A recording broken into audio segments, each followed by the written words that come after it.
Hi friends, வணக்கம் and welcome to Granny Ideas. நம்ம இன்னைக்கு இந்த வீடியோவில் பார்க்குறது பெரண்டை சட்னி இப்படி செஞ்சு கொடுத்தா குழந்தைங்களுக்கு வந்து சாப்பிடுவாங்க. அதை எப்படி செய்யலான்றதை பார்ப்போம்.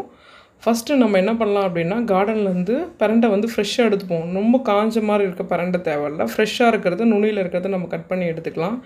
பெரண்டை பார்த்திங்கன்னா உங்களுக்கு வந்து ஈஸியாக வளரக்கூடிய உண்டு.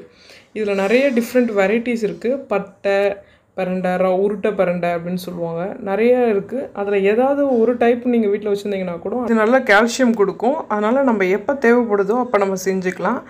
நம்ம வந்து பார்த்திங்கன்னா என்றைக்கெல்லாம் குழந்தைங்களுக்கு வந்து ரொம்ப ஹெல்த்தியாக ரொம்ப டயர்டாக ரொம்ப விளையாடிட்டு இருக்காங்கன்னா அவங்களுக்கு கால்சியம் கொடுக்கணுன்னு நீங்கள் ஃபீல் பண்ணீங்க அப்படின்னா இந்த மாதிரி முருங்கைக்கீரை பிரண்டை இந்த மாதிரி எதாவது செய்யலாம். பிரண்டையை வந்து நீங்கள் டைரெக்டாக துவையலாக அரைச்சி கொடுத்தீங்கன்னா குழந்தைங்க சாப்பிட மாட்டாங்க. அவங்கள எப்படி சாப்பிட வைக்கணுன்றதுக்காக தான் இந்த வீடியோ நான் போட்டிருக்கேன்.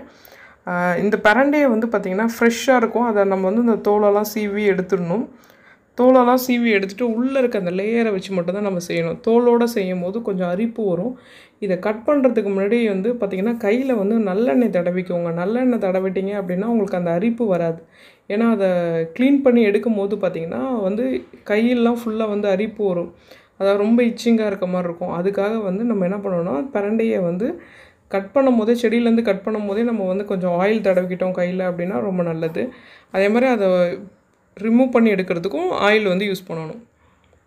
வச்சு நான் இன்னொன்று உங்களுக்கு ஒரு இது காட்டுறேன் பாருங்கள். கரிசலாங்கண்ணி, இது வந்து மஞ்சள் கரிசலாங்கண்ணி நான் வாங்கி சும்மா நட்டு பார்த்தேன். வருதான்னு துளுத்து வந்துட்டுருக்கு. பார்ப்பேன் எவ்வளோ தூரம் வளருதுன்னு. இப்போ வந்து நம்ம கட் பண்ணது எல்லாத்தையும் பார்த்திங்கன்னா இந்தளவுக்கு நான் இப்படி தோலெல்லாம் சீவிட்டேன். இப்போ நல்லா பொடியாக கட் பண்ணிட்டேன். நான் எடுத்துருக்கிறது பார்த்திங்கன்னா மிக்ஸ்டு பட்டை ரவுண்டு ரெண்டுமே மிக்ஸ்டாக எடுத்திருக்கேன். இப்போ கட் பண்ணதுக்கப்புறம் ஒரு கடாயில் நெய் போட்டு தான் நம்ம வதக்கணும். இல்லை அப்படின்னா நல்லெண்ணெய் இது போட்டிங்கன்னா நல்ல டீப்பாக பண்ணணும் ஃப்ரை. இல்லை அப்படின்னா வந்து வாயெல்லாம் அரிக்க ஆரம்பிச்சிடும். குழந்தைங்க வந்து சாப்பிட மாட்டாங்க. அதுக்கப்புறம் பார்த்திங்கன்னா உளுத்தம்பருப்பு கடலைப்பருப்பு காஞ்ச மிளகா வெங்காயம் இது மட்டும் நம்ம போட்டு நல்லா வதக்கிட்டு அதுக்கப்புறமேட்டா இதெல்லாம் மிக்சியில் ட்ரான்ஸ்ஃபர் பண்ணிவிட்டு கொஞ்சோண்டு பார்த்திங்கன்னா லைட்டாக புளி தேங்காய் போட்டு அரைச்சி எடுத்துட வேண்டியது தான். இது வந்து எப்பயுமே நம்ம வந்து சட்னிக்கு வந்து தாளிக்கும் போது சட்னி மேலே போடக்கூடாது தாளிப்பை.